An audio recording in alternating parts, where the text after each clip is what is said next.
tahu nggak sih bahwa orang sukses dan orang gagal itu ternyata ada polanya loh. Coba kita lihat, kira-kira kamu termasuk yang mana?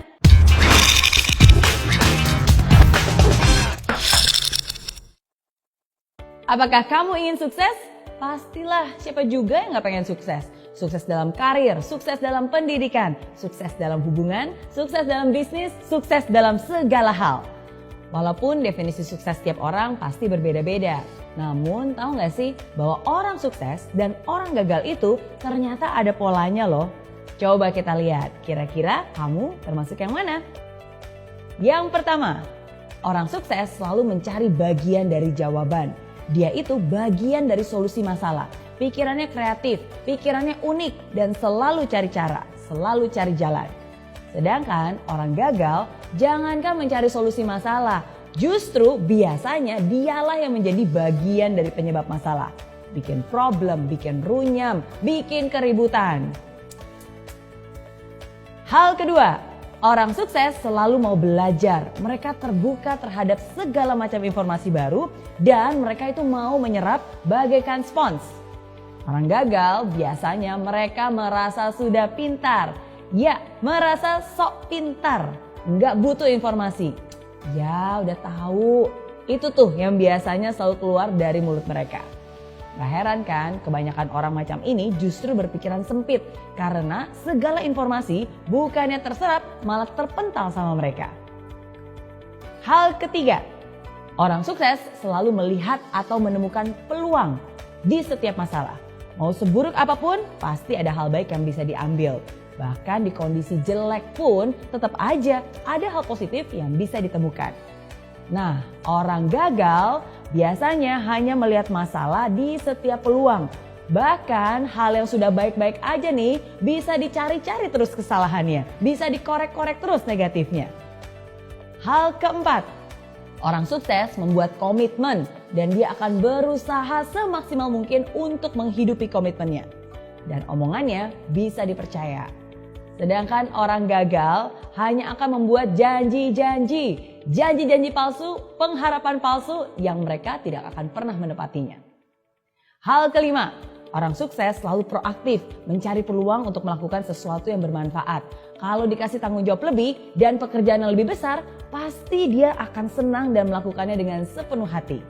Sedangkan orang gagal hanya akan melempar tanggung jawab atau menghindar dari pekerjaan yang besar. Jangan deh, ntar kerjaan nambah. Aduh, jangan deh, ntar waktu lemburnya nambah, ntar stresnya yang nambah. Itu komentar orang-orang gagal. Hal keenam, orang sukses suka membantu orang lain. Dia nggak takut kompetisi. Bersama-sama mereka bisa raih kemenangan. Karena orang sukses yakin bahwa kesuksesan itu bisa dicapai dengan lebih mudah bila dilakukan bersama-sama. Saling bantu-membantu untuk bisa meraih impian yang dicita-citakan. Sedangkan orang gagal nih cenderung meraih kemenangan dengan cara menjatuhkan orang lain. Hal yang dipikirkannya adalah, gimana ya caranya menang supaya saya bisa ngalahin orang itu? Gimana caranya supaya saya bisa naik setinggi-tingginya sedangkan orang itu bisa jatuh terinjak-injak? Dan lebih parah lagi nih, orang gagal itu selalu senang lihat orang lain susah dan susah lihat orang lain senang. Hal ketujuh, orang sukses kalau salah ya ngaku. Dia akan memperbaiki diri, dia akan rendah hati dan mau belajar lagi. Orang gagal boro-boro terima kritikan. Orang udah jelas-jelas salah aja pasti gak mau ngaku. Biasanya hanya menyalahkan orang lain. Kenapa belum sukses? Bukan salah saya. Salah bosnya, salah anak buahnya, salah istrinya, salah tetangganya. Semua salah. Kecuali dirinya sendiri. Itu ciri orang gagal. Nah, itu dia bedanya kebiasaan orang sukses dan orang gagal. Kalau kamu kira-kira termasuk yang mana nih? Kalau kamu telah memilih mental seperti orang sukses, bagus. Pertahankan itu dan bahkan tingkatkan. Tapi kalau kamu lebih banyak memiliki mental seperti orang gagal, tunggu dulu. Jangan berkecil hati dulu. Nggak ada kata terlambat kok. Justru sekarang ini adalah kesempatan untuk kamu bisa berusaha mengubah kebiasaan-kebiasaan lama yang tidak baik menjadi kebiasaan baru yang lebih membangun. Nggak ada kata terlambat asalkan kamu punya niat. Oke?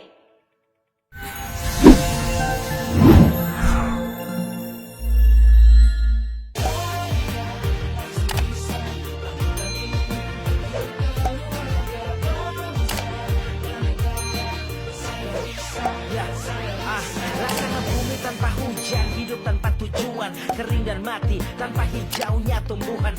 Demikian kalau mimpi tak kunjung terjadi.